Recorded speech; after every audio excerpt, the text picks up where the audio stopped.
guys, it's Jess from Peace Love Books, and today I'm here with a new video for you that is romance recommendations, and they are for unique and addicting romances. I've done this video once already. I will link it down below. It was like 8 months ago that I did it, and I have a lot more that I want to talk about that are just books that I haven't read anything like them before.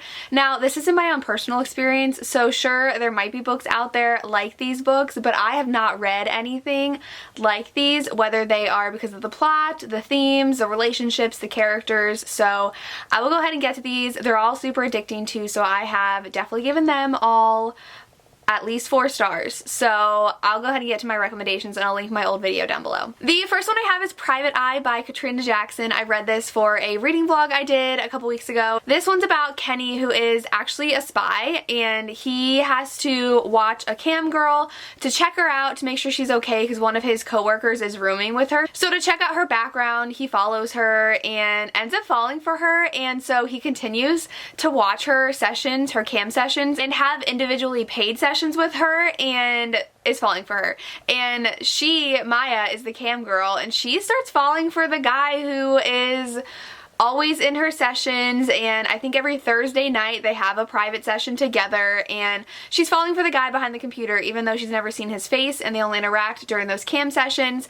Something happens where they figure out these arms dealers are using chat rooms on her website to make deals. Kenny has to ask Maya to help him, and so he reveals who he is. She's kind of like, are you serious? Like, you were spying on me and then you stick around? And it's a really fun romance. I really enjoyed it. I've never read anything like that where there's spies and a cam girl. I only have read one other cam girl romance, and it was not even really a romance. It was The Girl in 6E by Alessandra Torrey. That was more like thriller-y with a little bit of romance in it. This one had a lot more romance, and it was just adorable and cute, and Kenny was so just sweet and fun, and Maya is a plus-size heroine. She's not ashamed of her body or her job, and such a good romance, so unique. I couldn't recommend it enough. Then I read The Climb by Daya Daniels. I'm not sure how to pronounce her first name, but this is a romance I picked up for my most recent reading vlog I posted, and this one's a K2 romance. So they're climbing K2, and Kai's our main character. He's called the Prince of the Peaks. He's climbed tons of mountains before. I think he's tried to summit K2 like 5 different times and hasn't succeeded, and so he's determined to get up to the top along with his best friend Sebastian, who is determined to do it the fastest. He's like trying to break a record. With them, they have Sebastian's girlfriend. There's someone who's a social media influencer that's doing it for like attention, and Kai's father's best friends with them. And then what happens is something happens, and their guide has to leave, or he really quits, and so they send a new guide, and that is Annika, and she has tons of climbing experience, but she had tragically lost her husband a while ago, so this does deal a lot with grief, and she leaves them, and her and Kai instantly butt heads. I will say I'm not a huge fan of how Kai discussed her sexually before even getting to know her. He just saw her as like a woman he wanted to hook up with, even though she was definitely not interested, and so I did not like that perspective from Kai. It really rubbed me the wrong way, but I did enjoy as they got to know each other climbing this mountain. People die. There are some gruesome deaths in here. It is climbing a very dangerous mountain together, so keep that in mind, but I really enjoyed it.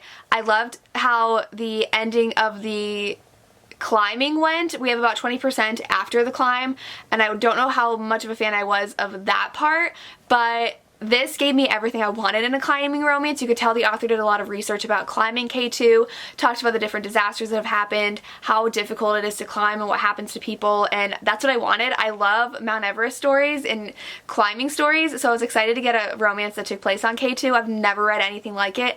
If you know anything like it, please let me know because I want to read it, but this was a lot of fun. Then I have a historical, and that is When a Scot Ties a Knot by Tessa Dare. I think Tessa Dare, no one writes historicals like Tessa Dare. They're so fun.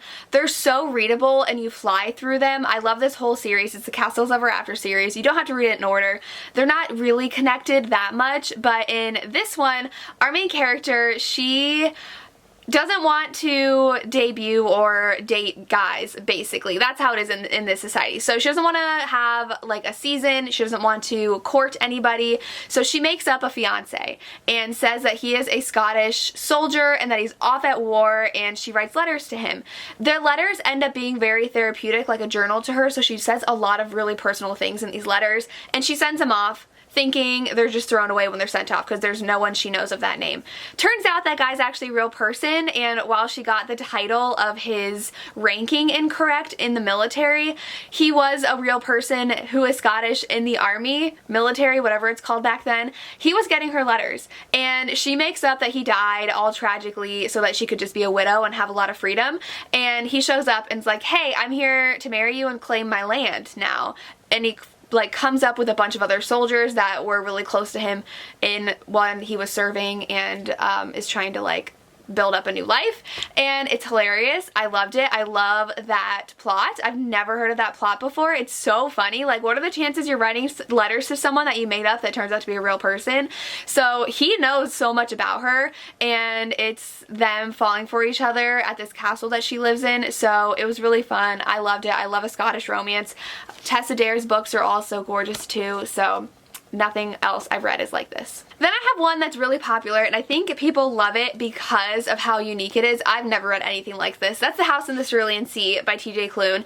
This is just so wholesome and sweet and amazing, and our main character is like 40. He's a little pudgy. He hates his life. He works for basically this ministry that is kind of like a foster care system, like a social worker. He visits different places where magical children live and makes sure that the house is like being run correctly and okay. And so he doesn't really like his job. He doesn't like how much control this ministry of work has over him. I think it's even called a ministry. I don't know.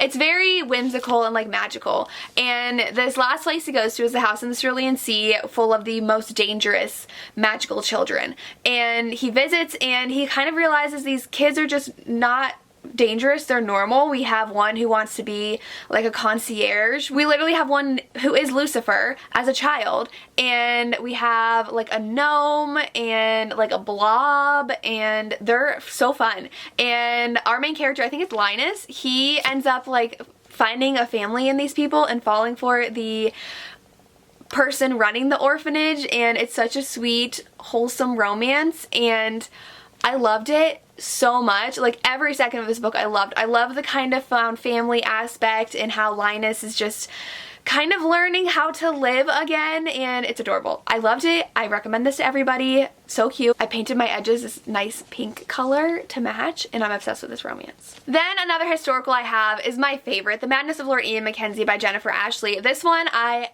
absolutely loved because Ian's on the spectrum, and I haven't read too many romances where the main character is autistic, and the only one that comes to mind is The Kiss Quotient, and that's so popular because it's so unique, and The Bride Test, which is the sequel to that. This one, Ian's on the spectrum, but no one really knows what to label it or what to think of it because this is during Victorian time. I think it might be earlier than Victorian.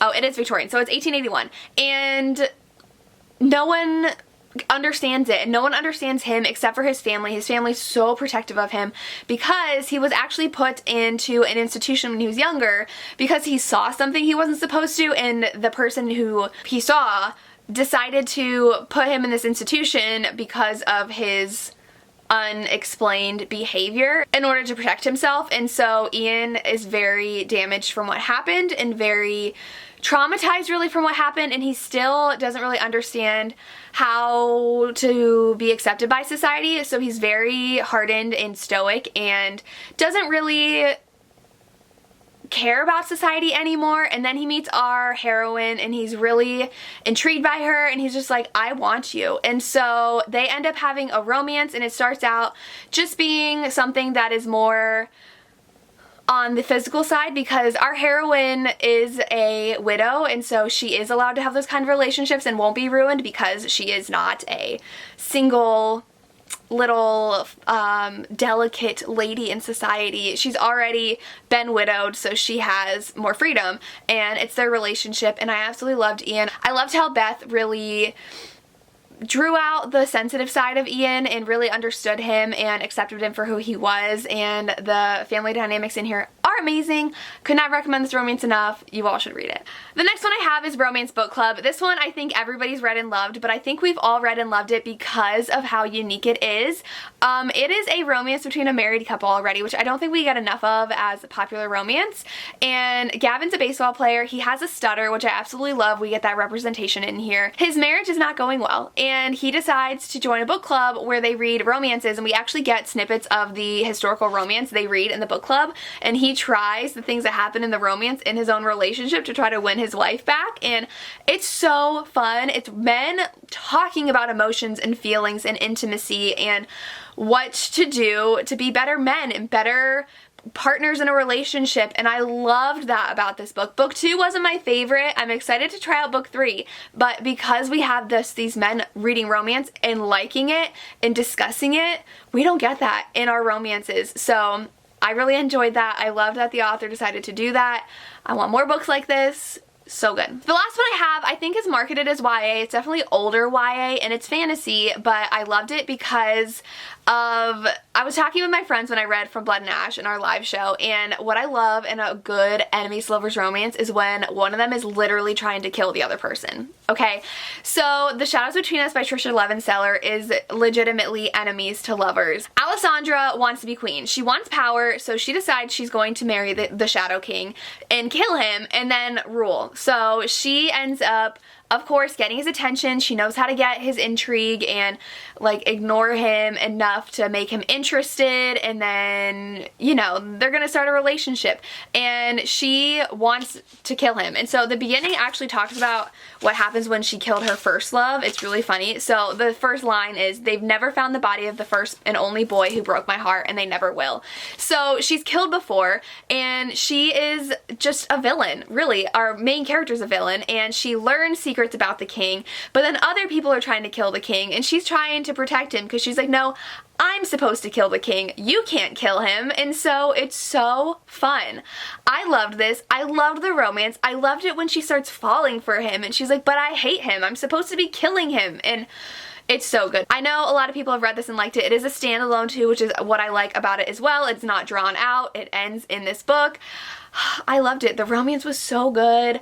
I could not recommend this enough. I need more enemies to lovers where they literally want to kill each other and then fall in love. Those are the best, and I haven't read a lot like that. And those are some unique and addicting romances that I have for you. Let me know down below what your favorite unique and addicting romances are. If you think I've forgotten one, check out my previous video as well, because I do talk about a lot of other ones in that video. And that's all I have. As always, thank you so much for watching and have a good day.